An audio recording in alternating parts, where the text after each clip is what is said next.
liquids and gaseous states. Here children, first we know about what is a substance, what is a molecule and what is the atom children. Here children, let me take one of the example of a piece of chalk. Chalk is very smaller in size, you already know that, but it contains a lots of substances which are going to have many set of tiny particles. These tiny particles are called as molecules.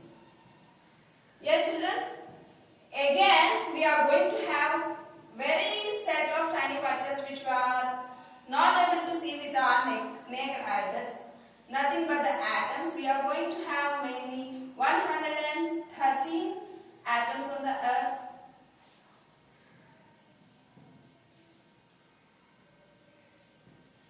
Here children, we are going to just have the atoms. It is going to add either one atom or two or more atoms. Yes children, whatever the substance might be, right? It is going to have only one kind of an atom is called element.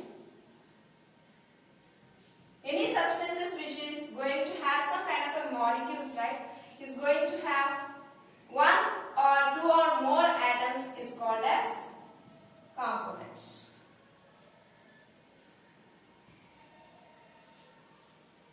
Yeah children, let me also know about some more detail about with the examples of elements. You can have hydrogen, oxygen, nitrogen, etc. And if you take some of the example of components, you can have some of the examples like just water, salt and carbon dioxide. Yeah children, let me now also discuss about the three states of matter of solids. Solids, firstly we should know what is a matter. Anything that occupies space and has set of a mass is called a matter. What is a mass children? Any set of an object which contains some kind of a material.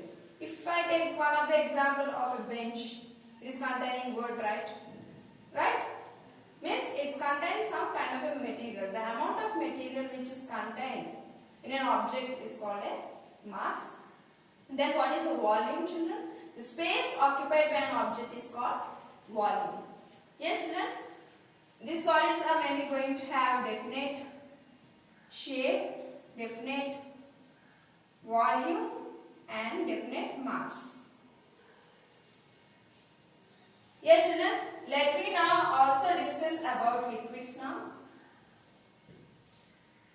Yes children, these liquids also have definite volume and definite mass, but it is not going to have definite shape, right?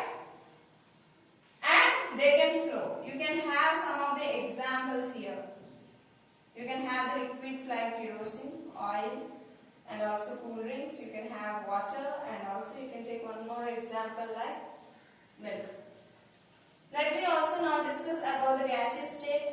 In gaseous states, we only have the definite mass.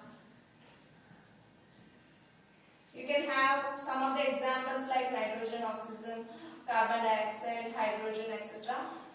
It contains some kind of a material. That means it is going to have the definite mass, but it is not going to have any set of a definite volume or definite shape. Yet children, you can also do some kind of experiments by using these three solids, liquids and gases. If you consider this gaseous state, they can also flow. They can extend.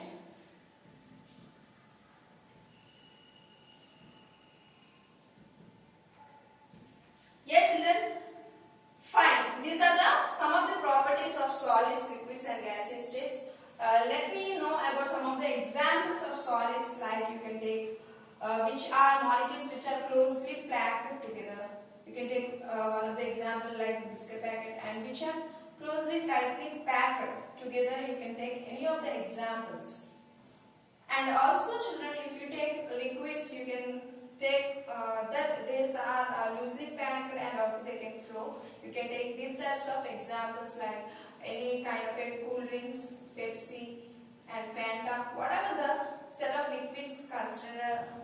these examples. You can take some of the examples of gases like whatever the gases present in the air belongs to this, and you can do some kind of an experiment with this. Means they can flow by using a perfume. What will happen? It can spread throughout the room, and also by using agarbatti at your home, you keep it at the corner, it will spread throughout the place. Right? You can have some of the examples for gases. These molecules are tightly packed here, little loosely packed here. They will spread. Means they are very loosely packed molecules. This is what about solid, liquids and gases. Let me also know about the changes in the states of matter. Yes, children, what are the changes we are going to have? Means solids can change into liquid form here. Right? And liquids can also change into gaseous state. And again, you can see that gases also again change into liquid form. Right? Liquids can again change into solid state. Clear, children? This is what about solid changes in states of matter. Yes, children, if you take an example of solid ice cube. Any set of ice cubes if you take, what will happen? This we consider as a glass of ice cubes. If you keep it in a room temperature, what will happen? It will convert into a liquid form. This is nothing but melting on heating. Yes, children, you take just you take a ice cubes in a glass of water and you keep it outside of the fridge, so that on heating process, the solid which converts into liquid state on heating process is called as melting. And you just take this liquid form of water and you just heat it up.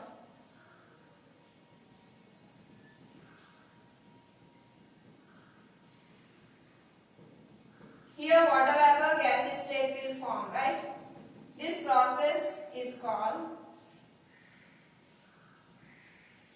evaporation. Means here the liquid state is going to convert into the gaseous form on heating is called evaporation. Let me now take again this gaseous state. You just take outside and keep like that. Means on cooling process. What will happen? Condensation process will be forming. You can do one thing also, you just heat the water in the stove itself so that you keep your hands on the top of the water vapor so that you can feel that some kind of a watery part can be present in your hands. That's nothing but condensation process. Means here the gaseous state is again converted into liquid form. On cooling process is called condensation. Means again it will form water. Okay, now let me take this water and keep it in the fridge. Means again you are going to cool this water. On cooling process what will happen? This process is converted into freezing process. Means again this water is going to convert it into ice cubes if you keep it in the fridge. Means that means what you can understand that there is a change in the states of matter. Here the liquid process is going to convert it into a solid state on cooling. This process is called freezing process. And you can have some more examples about the changes in the states of matter. Let you all take one kind of chocolate and you leave it outside itself without eating for 2 days. What will happen? It will melt. Means chocolate first its a solid state will be converted into a liquid form. Means melting process happened here. Right? Now just you suppose heat any kind of a just water or any kind of a tea or sugar. You just add it to the tea. What will happen on heating? Evaporation process will be happening. This nothing but here the solid state is going to convert it into liquid form also. Why? Because you are adding sugar is a solid state. It is converted into a liquid form here. Means sugar is dissolved in this milk and water also added to it. Means liquid. On heating what it is happened? Directly it is going to form the gaseous form. Right? Means there is a changes in 3 states now. Means only a tea can make 3 changes in the states of matter. Clear? You are going to add sugar, which is a solid state. You are going to add water and a milk, it's a liquid state. On heating it is converted into a gaseous form. Right? Yes, children, and you can have one more example that you just go to your washroom, and if your washroom consists of one kind of a mirror, you just take the hot water and close the door. You can see that the mirror is going to have some kind of a fog. That's nothing but the process of condensation. Here the steam which is present in hot water is going to convert into water vapor. That's nothing but the process of condensation. Here, if you take any kind of a cool drink or any kind of a just a liquid form, you keep it in the deep freeze. What will happen? It will convert it into a solid state. It will convert it into ice cubes. Means there is a changes in the states of matter. Clear? Children, let me now also discuss about the solutions.